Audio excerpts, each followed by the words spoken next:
So, welcome to my relaxed review of 2011's The Thing. Now, I thought I would kind of continue in the same vein as the movie review I did last week, which was a long requested video of The Thing. Now, this is going to be a relaxed review, and the reason why is, one, this movie doesn't really warrant a super well scripted, well thought out, massive, in-depth analysis. It is essentially what it is. It masquerades itself as a prequel, but it is basically The Thing, or The Thing Light, or The Thing really not very well done. It's not a massively bad film in any stretch of the imagination, but as it is, it lends itself really well to these kind of rambly, discussion-based reviews, which is kind of why I'm doing a relaxed review of it. Now, for those that don't know The Thing in 2011, it is predominantly thriving off of the name and the cult classic status that John Carpenter's original film has. It is nothing new at all. The only kind of new thing that they did in that film was a horrendous decision by the studio to remove all of the animatronics or the practical effects and CGI over it. Now, the film isn't overly bad. The film does hold a lot of the paranoia, it does hold a lot of the tension that the original did, but it doesn't do anything new. The directors and the writers and the producers of 2011's The Thing decided what they would do is look at John Carpenter's film and work backwards from it. So there are some elements in that movie where you can go, right, okay, well, what happened here? What was this? And kind of, what set up the events of the original movie? And that's what they did. That is kind of what they set out to do, which is why you kind of see the ice cage or the ice coffin in both films. They kind of looked at that and said, well, what is this? What could this have been? Kind of went from there. Now, the massive failure of this film, and also the massive reason the original is praised so much, is the practical effects. Now, I praised the practical effects in the original, or for the original, and in my review of it, it's a painstakingly worked on film. The designer of those practical effects worked solidly for over a year making those practical effects. And it is something which you can see. It bleeds through onto the screen. The conviction, the work ethic, it is the absolute definition of a passion project. And this is a film which had part of that. There were practical effects, believe it or not, despite what is probably showing on the screen right now, horrendous CGI. Despite this horrendous CGI, they genuinely did actually build these practical effects. Now, it was done by ADI, I believe it was ADI anyway, and the effects were incredible. The animatronics were superb, and it all worked. It looks absolutely fantastic, but the kind of rumor has it, or the stuff which floats down on the grapevine, is that the studio took a look at that and said, no, this is, basically people are not going to find this overly scary. It's not super realistic, and what we're going to need to do now is CGI over the top of it. So they also did that kind of at last minute, and they didn't give people enough time. And it also comes at a time, this is coming out in 2011, so it does come at a time where CGI was 100% not needed, because one, they made amazing special effects and incredible practical effects, should I say, but also the CGI was not better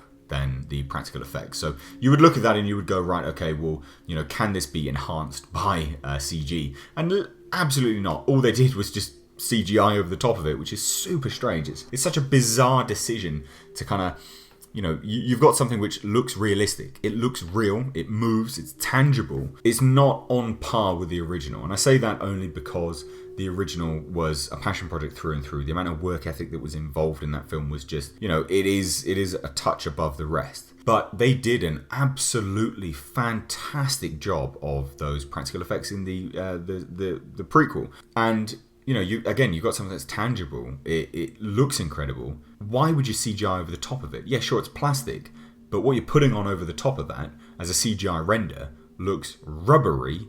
It looks completely fake. It's near laughable. The issue is that you've got a film, and this is ultimately why, again, this is kind of a relaxed review, but this is my kind of thoughts for why The Thing prequel ultimately failed. Because you've got The Thing, the original John Carpenter's The Thing. It's a movie that it flopped when it came out. Basically, it was a financial failure.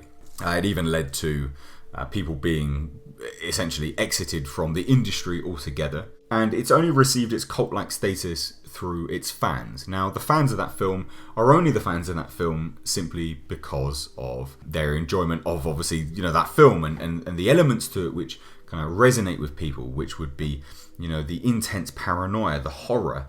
And I mean, it's mainly the horror, but the horror comes from the practical effects. It doesn't come from anything else. It comes from, sure, the acting, but predominantly it's the practical effects. So you've got a lifetime successful film in the original John Carpenter's The Thing. And then what they've gone and done is basically take that name and try and make something from, a cult classic, which is, I guess, kind of what they did with Blade Runner 2049 recently. But they did it in a different way. Like I say, so you've got this cult classic film. Producers and studio go, okay, let's earn from this name, because it's a business. Let's earn from this name. Let's make some profit off of this.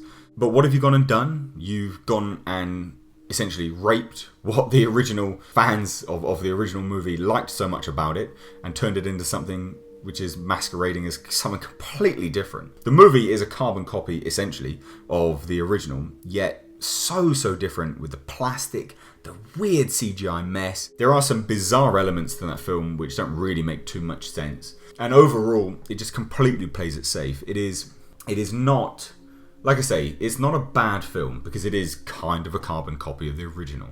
But it's bad in its execution. Some of the acting is really bad. Not very good at all. Some of it's really, really poorly acted. But you do have some really good actors in there. Joel Edgerton, for instance.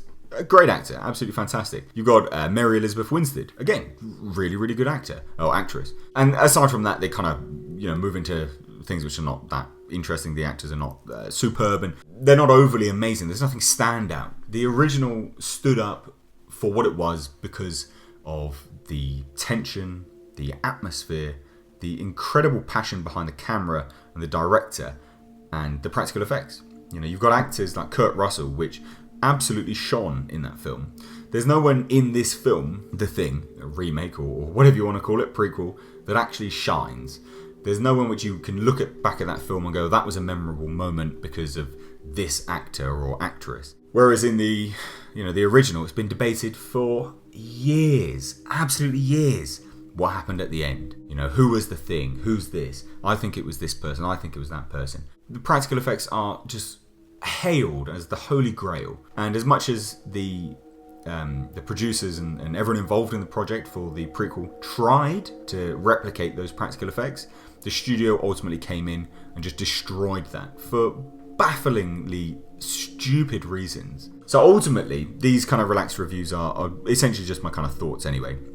They do turn into a somewhat of a ramble. In short, it is not a bad film. There are bad elements to it, but essentially, I can't recommend it.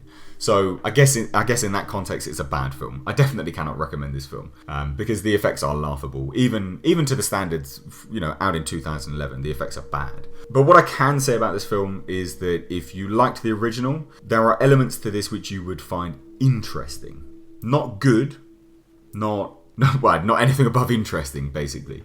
And again, I can't recommend it as a film that you should definitely go out and watch. However, it's worth a watch, if only for the spectacle. But I would also watch that alongside the behind-the-scenes footage, which you can pull up on YouTube.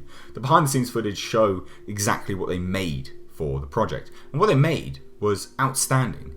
The practical effects were incredible. So you should actually, if anything, I'm going to change my kind of verdict now. You should watch it, but you should only watch it once you've seen the behind-the-scenes footage. Because then you can go back into it with a bit of a fresh head and go, they absolutely butchered this film. And I mean, they really did butcher that film. They ruined it. They absolutely ruined it. So, would I recommend this film? Yeah, I guess, kind of. If you want a good laugh and you're a little bit drunk here and there. But only if you've seen the behind-the-scenes footage. It's not an overly bad film. It's just not anything good either. There were some bizarre decisions throughout. The acting is fine. There is nothing that is a massive standout. It is 100% not on par with the original. It is a film which is out and out a cash grab. You know, even the right through to its branding, its logo, things like that. It is literally trying to live off of the cult nature of the original film, and for that, it shouldn't have made any money anyway, because that's a really bad way to make a movie, just trying to make money off of the original. You have to bring something new to it, which they really didn't. So in that essence, I'm glad it kind of failed in that regard. However, that being said, if you have seen The Thing prequel, and also you've seen the original The Thing, what did you think about it? Did you like it? Did you dislike it? Have you seen the behind the scenes footage? And did you know they actually created most of the creatures and it all worked? It all worked and it looked fantastic. Did you know that they did that? Because if so, I would love to hear your thoughts down below in the comment section. And if you did enjoy this video, then please give it a like and a share, and consider subscribing to the channel for more movie reviews in the future. Until next time, I've been Mr. H, and I will catch you in the comment section.